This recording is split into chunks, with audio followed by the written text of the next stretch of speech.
Sourate 29, l'araignée. Au nom de Dieu, le tout miséricordieux, le très miséricordieux. Alif, Lam, Mim. Les gens pensent-ils qu'on les laissera dire « nous croyons » sans être mis à l'épreuve? Nous avons testé ceux d'avant eux, car Dieu doit distinguer ceux qui sont véridiques et il doit exposer les menteurs. Ceux qui commettent des péchés pensent-ils qu'ils peuvent nous duper? Mauvais vraiment est leur jugement. Quiconque espère rencontrer Dieu devrait savoir qu'une telle rencontre avec Dieu arrivera le plus assurément. Il est l'entendant, l'omniscient. Ceux qui luttent pour leur propre bien. Dieu n'a besoin de personne. Ceux qui croient et mènent une vie droite nous remettront certainement leurs péchés et les récompenseront certainement pour leurs bonnes œuvres généreusement. Nous avons enjoint à l'être humain d'honorer ses parents, mais s'ils essayent de te forcer à ériger des idoles à côté de moi, ne leur obéis pas. À moi est votre ultime retour, puis je vous informerai de tout ce que vous aurez fait. Ceux qui croient et mènent une vie droite, nous les admettrons certainement avec les justes. Parmi les gens, il y a ceux qui disent « nous croyons en Dieu », mais dès qu'ils souffrent la moindre épreuve difficile à cause de Dieu, ils assimilent la persécution des gens au châtiment de Dieu. Mais si des bénédictions de ton Seigneur vous parviennent, ils disent « nous étions avec vous ». Dieu n'est-il pas pleinement conscient des pensées les plus profondes des gens? Dieu distinguera très certainement ceux qui croient et il exposera très certainement les hypocrites. Ceux qui ont mécru ont dit à ceux qui ont cru, « Si vous suivez notre chemin, nous serons responsables de vos péchés. » Faux. Ils ne peuvent porter aucun de leurs péchés, ce sont des menteurs. En fait, ils porteront leurs propres péchés, en plus de charges de péché d'autres gens pour lesquels ils étaient responsables. Très certainement, ils seront questionnés au jour de la résurrection au sujet de leurs fausses allégations. Nous avons envoyé Noé à son peuple. Il resta avec eux 1000 ans, moins 50. Par la suite, ils encoururent l'inondation à cause de leur transgression.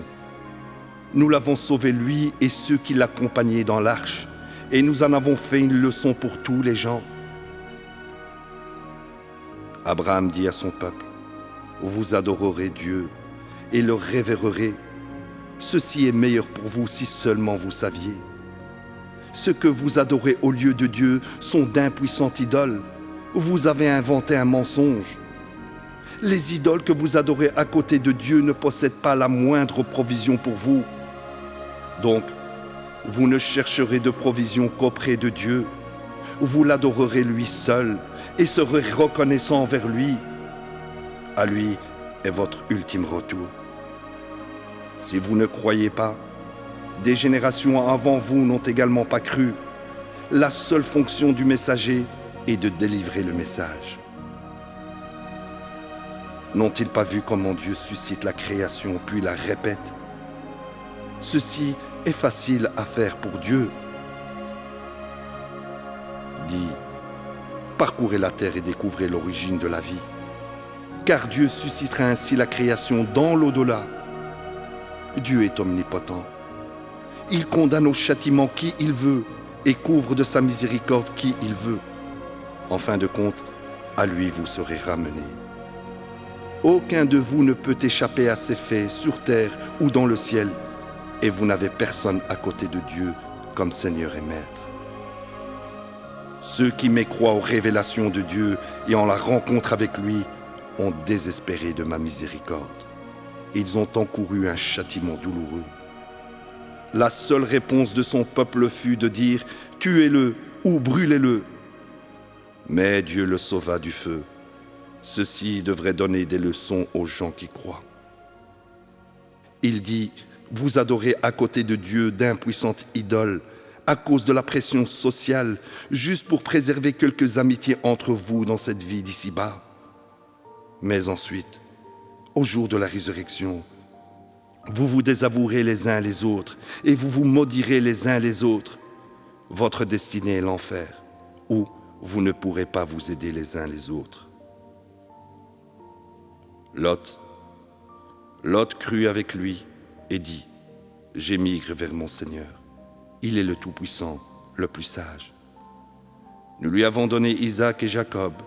Nous avons assigné à ses descendants le rôle de prophète et les Écritures. Nous l'avons comblé de sa récompense due dans cette vie, et dans l'au-delà, il sera sûrement avec les justes. » Lot dit à son peuple, « Vous commettez une telle abomination. Personne dans le monde ne l'a jamais faite avant vous. Vous pratiquez le sexe avec les hommes, vous commettez le vol de grands chemins, et vous permettez toutes sortes de vices dans votre société. » La seule réponse de son peuple fut de dire, « Apporte-nous le châtiment de Dieu, si tu es véridique. » Il dit, « Mon Seigneur, accorde-moi la victoire sur ces gens pernicieux. » Quand nos messagers allèrent chez Abraham avec la bonne nouvelle de la naissance d'Isaac, ils dirent également, « Nous sommes en route pour anéantir le peuple de cette ville, car ces gens ont été pernicieux. » Il dit, « Mais Lot vit là. » Ils dirent, « Nous sommes pleinement au courant de tous ceux qui y vivent. Nous le sauverons évidemment, lui et sa famille, excepté sa femme. Elle est condamnée à un sort funeste. » Quand nos messagers arrivèrent chez Lot, ils furent maltraités, et il fut embarrassé par leur présence. Mais ils dirent, « N'aie aucune crainte, et ne t'inquiète pas. Nous te sauverons ainsi que ta famille, excepté ta femme. Elle est condamnée à un sort funeste. Nous déverserons sur les gens de cette ville un désastre venant du ciel comme conséquence de leur perversité. Nous avons laissé debout certaines de leurs ruines pour servir de leçon profonde pour les gens qui comprennent. Au Madian, nous avons envoyé leur frère Chouaïb. Il dit, « Ô mon peuple, vous adorerez Dieu et rechercherez le jour dernier, et ne parcourez pas la terre en semant la corruption. » Ils ne le crurent pas, et en conséquence, le tremblement de terre les a anéantis. Ils furent laissés morts dans leur maison au matin. De façon similaire, les Had et les Tamoud furent anéantis. Ceci vous est rendu manifeste à travers leurs ruines. Le diable avait enjolivé leurs œuvres à leurs yeux et les avait détournés du chemin, bien qu'ils aient des yeux. De même, Qarun, Pharaon et Aman. Moïse alla à eux avec des signes clairs, mais ils continuèrent à perpétrer la tyrannie sur terre. En conséquence, ils ne pouvaient échapper au châtiment. Tous ces mécréants furent condamnés à un sort funeste comme conséquence de leurs péchés. Pour certains d'entre eux, nous les avons anéantis par de violents vents. Certains furent anéantis par le tremblement. Pour certains, nous avons fait que la terre les engloutisse, et pour certains, nous les avons noyés. Dieu n'est pas celui qui leur a fait du tort, ce sont eux qui ont fait du tort à leurs propres âmes. L'allégorie de ceux qui acceptent d'autres maîtres à côté de Dieu est celle de l'araignée et de sa maison. La plus fragile de toutes les maisons est la maison de l'araignée, si seulement ils savaient. Dieu sait très bien que quoi qu'ils adorent à côté de lui n'est vraiment rien. Il est le Tout-Puissant, le plus sage. Nous citons ces exemples pour les gens, et personne ne les apprécie si ce n'est les savants. Dieu a créé les cieux et la terre en toute vérité. Ceci procure une preuve suffisante aux croyants. Tu réciteras ce qui t'est révélé de l'Écriture et observeras les prières de contact, car les prières de contact interdisent le mal et le vice. Mais le souvenir de Dieu à travers les prières de contact est l'objectif le plus important. Dieu sait tout ce que vous faites. N'argumentez pas avec les gens de l'Écriture, si ce n'est de la meilleure manière possible, à moins qu'ils ne transgressent. Et dites, nous croyons en ce qui nous a été révélé et en ce qui vous a été révélé.